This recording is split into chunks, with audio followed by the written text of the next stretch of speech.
আজকের এই স্পেশাল এক্সপ্লেনারে সবাইকে স্বাগত। বাংলা ব্যাকরণ বিশেষ করে সমাস শব্দটা শুনলেই কিন্তু আমাদের অনেকের মনে একটা ভয় কাজ করে, তাই না? মনে হয় যেন এক পাহাড় সমান কঠিন নিয়ম। কিন্তু আজ আমরা এই পুরো ব্যাপারটাকে একদম অন্যভাবে দেখব।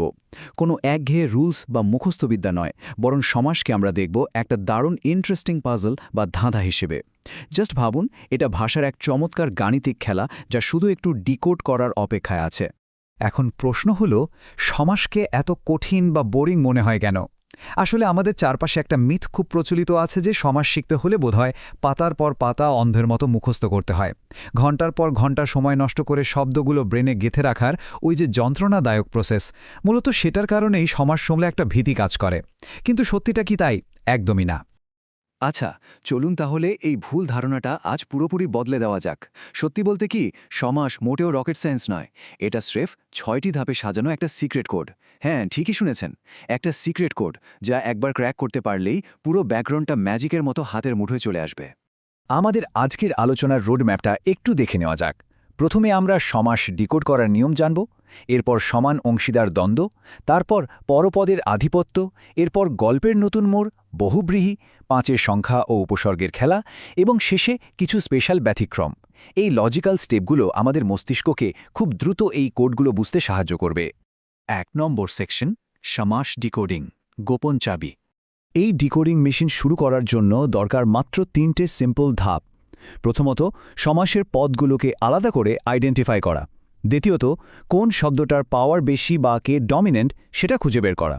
আর তৃতীয়ত, সেই অনুযায়ী একদম পারফেক্ট ডিকোডার চাবিটা বসিয়ে দেওয়া। আজ আমরা যে 50টা উদাহরণ নিয়ে ঘাটাঘাটি করব, তার সবগুলোই কিন্তু এই সিম্পল 3টে ধাপে সলভ করা সম্ভব। ২ নম্বর সেকশন, সমান অংশীদার দ্বন্দ্ব সমাস। এবার এই উদাহরণগুলোর দিকে একটু নজর দেওয়া যাক। এখানে সবচেয়ে মজার ব্যাপারটা কি জানেন? আকাশ ও পাতাল। এখান থেকে ও শব্দটা জাস্ট ভ্যানিশ হয়ে গিয়ে তৈরি হলো আকাশ পাতাল। একইভাবে জায়া ও পতি মিলে এক্কেবারে দম্পতি। খেয়াল করে দেখুন মাঝখানের ওই সংযোগকারী শব্দগুলো কিভাবে উধাও হয়ে যায়, আর দুটো শব্দ মিলে একদম পারফেক্ট একটা ইকুয়াল পার্টনারশিপ বা সমান অংশীদারিত্ব তৈরি করে। এটাই দ্বন্দ্ব সমাসের আসল ম্যাজিক। ৩ নম্বর সেকশন, পরপদের আধিপত্য, তৎপুরুষ বনাম কর্মধারয়। এই জায়গায় এসে বিষয়টা আরও জমে ওঠে, কারণ এখানে আমরা দুটো সম্পূর্ণ আলাদা স্টাইল দেখতে পাচ্ছি। একদিকে তৎপুরুষ সমাসের বিভক্তিগুলো কিভাবে যেন জাদুর মতো উধাও হয়ে যায়, ঠিক যেমন রথকে দেখা হয়ে যাচ্ছে একদম সিম্পল রথ দেখা। আর অন্যদিকে কর্মধারার সমাস কিন্তু তার বর্ণনামূলক শব্দগুলোকে বেশ শক্ত করে ধরে রাখে, যেমন নীল যে পদ্ম হয়ে যায় নীলপদ্ম। দুটো পদ্ধতির এই ভিজুয়াল কন্ট্রাস্ট আসলেই দারুণ। একটু খুঁটিয়ে দেখলে বোঝা যায় তৎপুরুষ সমাস কতটা নির্মমভাবে কে, দিয়ে বা হতের মতো বিভক্তিগুলোকে ছেটে ফেলে। মন দিয়ে গড়া থেকে দিয়ে অংশটা পুরোপুরি বাদ পড়ে শুধু কোর স্ট্রাকচার মন গড়া টিকে থাকছে। ঠিক একই প্যাটার্নে গাছে পাকা বা অকালে মৃত্যু তাদের বিভক্তি হারিয়ে একদম ছিমছাম মূল শব্দে পরিণত হয়। ব্যাপারটা অনেকটা অপ্রয়োজনীয় জিনিসপত্র ফেলে দিয়ে ঘর গোছানোর মতো। আর অন্যদিকে কর্মধারয়ের সমাসের স্টাইলটা কিন্তু একটু অন্যরকম। এখানে হয় মাঝখানের বর্ণনামূলক পদগুলো ড্রপ করে, নয়তো তুলনামূলক বিশেষণগুলো লিড নেয়। যেমন ধরুন, সিংহ চিহ্নিত আসন থেকে মাঝের পুরো অংশটা লোপে তৈরি হলো সিংহাসন। আবার মহান যে রাজা হয়ে গেল মহারাজ। এখানে অ্যাডজেক্টিভ বা বিশেষণটাই আসল রাজা। কর্মধারায়ের এই জায়গাটা বেশ কাব্যিক। এখানে দেখা যাচ্ছে কিভাবে চন্দ্রের ন্যায় মুখ বা ভাবরূপ নদীর মতো সুন্দর সব উপমাকে একদম নিখুঁত গাণিতিক সমীকরণের মতো একটা মাত্র শব্দে কম্প্রেস করা হয়েছে। চন্দ্রমুখ বা ভবনদী শুনলেই অবাক হতে হয় যে কিভাবে এত বড় একটা ইমোশন বা রূপককে ছোট্ট একটা ব্যাকরণের ফ্রেমে বন্দি করে ফেলা যায়। ৪ নম্বর সেকশন, গল্পের নতুন মোড়, বহুব্রীহি সমাস। আচ্ছা, এবার সব নিয়মকানুন একটু জানলা দিয়ে বাইরে ফেলে দেওয়া যাক, কারণ এখন আসছে ব্যাকরণের সবচেয়ে বড় প্লট টুইস্ট, বহুব্রীহি সমাস। এর সবচেয়ে ইন্টারেস্টিং পয়েন্ট হল, এখানে পূর্বপদ বা পরপদ কারোরই অরিজিনাল অর্থের কোনো দাম নেই, বরং শব্দ দুটো মিলে সম্পূর্ণ নতুন থার্ড একটা মিনিং বা তৃতীয় কোনো অর্থ তৈরি করে। Just unpredictable. এটা ভাবলেই কিন্তু অবাক লাগে যে কিভাবে 10টা আননোন বা মুখের একটা গাণিতিক ডিকোডিং থেকে সোজা দৈত্যরাজ রাবণকে বোঝানো হচ্ছে। কিংবা ধরুন নেই হায়া যার, এই সাধারণ কয়েকটা শব্দ মিলে তৈরি করে দিচ্ছে বেহায়ার মতো চমৎকার আর মজাদার একটা শব্দ। সম্পূর্ণ নতুন আর অচেনা একটা অর্থ তৈরি করার এই ক্ষমতাই হল বহুব্রীহির আসল ম্যাজিক।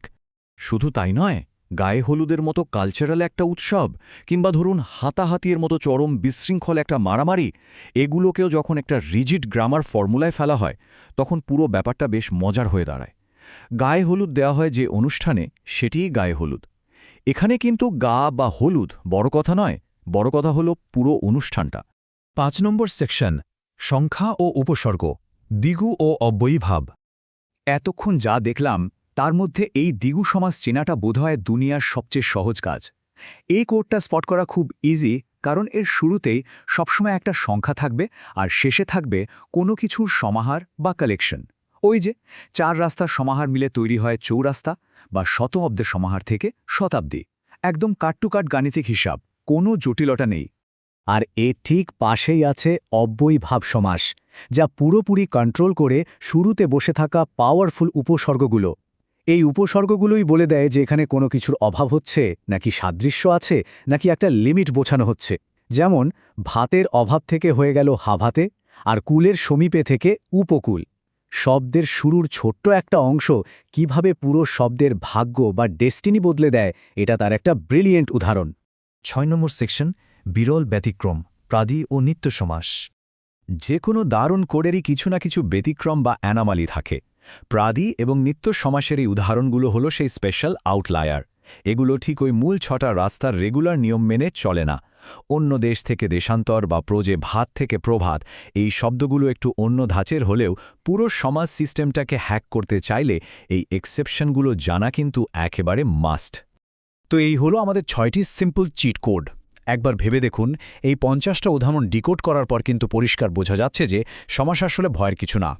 জাস্ট এই 6টা চাবি ঠিকমতো ব্যবহার করতে পারলে একটা ভীতিকর সাবজেক্টও একদম ইজি, লজিক্যাল আর আয়ত্তযোগ্য একটা সিস্টেমে পরিণত হয়। শেষ করার আগে একটা দারুণ চিন্তার খোরাক দিয়ে যাই।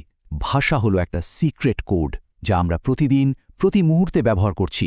কিন্তু কখনো কি ভেবে দেখেছি আজকের এই ছোট্ট আলোচনাটার মাঝেই আমরা কতগুলো সমাসবদ্ধ শব্দ ব্যবহার করে ফেললাম, তাও আবার পিছনের গাণিতিক নিয়মটার কথা বিন্দুমাত্র না ভেবে? এই সিক্রেট টুলসগুলো একবার জেনে গেলে এরপর থেকে যে কোনো বাক্য শোনার বা পড়ার এক্সপিরিয়েন্সটাই কিন্তু একদম চিরতরে বদলে যাবে।